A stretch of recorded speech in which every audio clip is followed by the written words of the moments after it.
শুনলে যে আমাকে মেরে দেওয়ার হুমকি দেওয়া হচ্ছে তখন তুমি রাজেশকে বিয়ে করতে রাজি হয়ে গেলে? কারণ কৃতজ্ঞতা।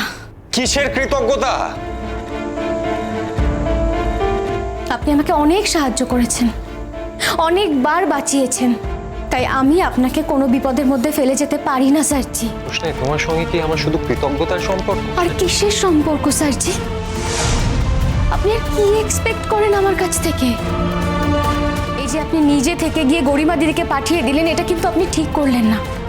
এতে তো যে কোনো মেয়েরই খারাপ লাগবে। দেখো রোশনাই, আমার আর গরিমার ব্যাপারে ঢুকতে চাও না। স্যারজি, আপনি গরিমা দিদির প্রতি অন্যায় করছেন, আর সেটা যদি না হতো তাহলে আমি আপনার আর আপনার ভাবি স্ত্রীর মধ্যে কোনোদিনও ঢুকতাম না। আপনি নিজেকে উদার প্রমাণ করার জন্য অনেক কিছু করছেন, কিন্তু সেটা তো আপনার করার কথা নয়।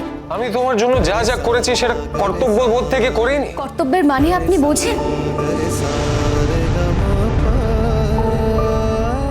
যদি বুঝতেন তাহলে একটা মেয়ের সিঁথিতে সিঁদুর পরিয়ে বারবার তারই সামনে সেটাকে মিথ্যে বিয়ে বলে ঘোষণা করতেন না। আপনার মুখে অন্তত কর্তব্যের কথা মানায় না স্যারজি। রোশনাই সোম থেকে রবি প্রতিদিন রাত 10টায় স্টার জলসায় ও ডিজনি প্লাস হটস্টারে।